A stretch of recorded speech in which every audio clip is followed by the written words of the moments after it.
On a un territoire ici où le patrimoine bâti est ancien, donc les 80% presque étaient construits avant les premières normes énergétiques.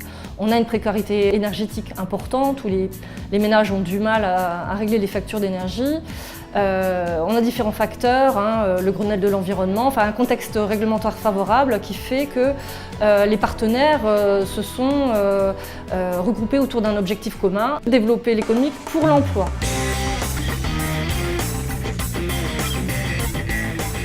Les personnes les plus éloignées du travail sont au cœur des préoccupations d'Écotransfert. Au terme d'un diagnostic de la situation de l'emploi sur le territoire transfrontalier, le projet a jeté les bases d'une offre nouvelle d'insertion et de formation basée sur la mise en réseau de l'ensemble des intervenants. Opérateurs de formation, entreprises, acteurs de l'emploi, organisations professionnelles et structures d'insertion. Donc le travail que nous on essaye de faire au niveau de Constructis, c'est travailler et avec les demandeurs d'emploi pour mettre en place des actions de formation individuelle ou collective. On a notamment depuis 6 mois, 1 an à peu près, un projet de formation collective pour les demandeurs d'emploi sur les techniques d'isolation thermique par l'extérieur, pour ensuite faire en sorte que le lien, la passerelle se fasse naturellement avec les entreprises qui sont susceptibles d'intervenir sur le territoire. Les gens qui sont susceptibles d'être intégrés dans notre entreprise, on les reçoit, on voit un petit peu le profil, quelles sont leurs aptitudes, quelle est leur formation. Évidemment, souvent, ils en ont peu ou voire pas du tout. À partir de là, donc, dans la mesure où on a ciblé ça, on essaye de voir dans quel secteur ils pourraient s'intégrer et puis se réaliser également. On les met petit à petit à différents travaux en essayant d'aller vers des travaux relativement simples et puis vers des opérations plus compliquées où il faut davantage de savoir et davantage d'acquis qui vont justement, dont ils vont pouvoir bénéficier au fur et à mesure des travaux. C'est en fait un véritable parcours d'insertion transfrontalier que le pilier emploi d'Écotransfert voudrait mettre en œuvre. Un parcours qui se concrétiserait par un guichet transfrontalier des métiers du bâtiment durable.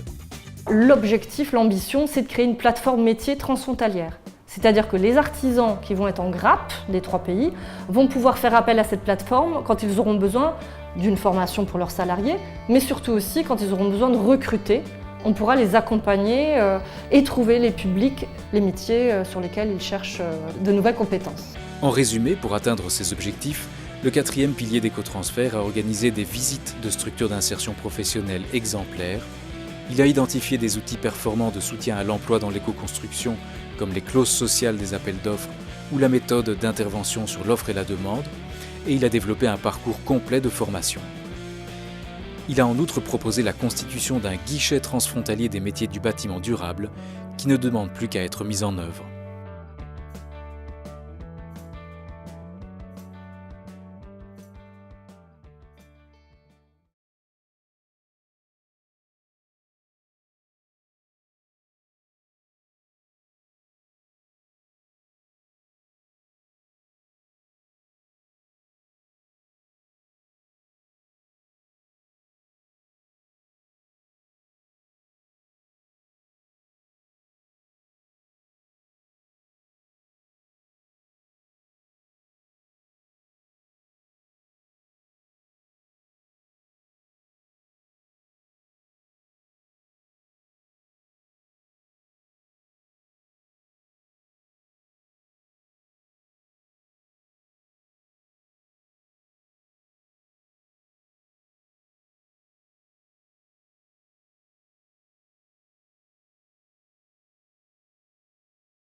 Il faut beaucoup de temps pour tisser des liens.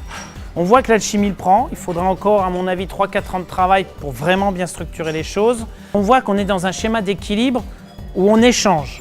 Et c'est cet échange-là, cette mise en commun qui nous permettra d'être plus forts pour demain.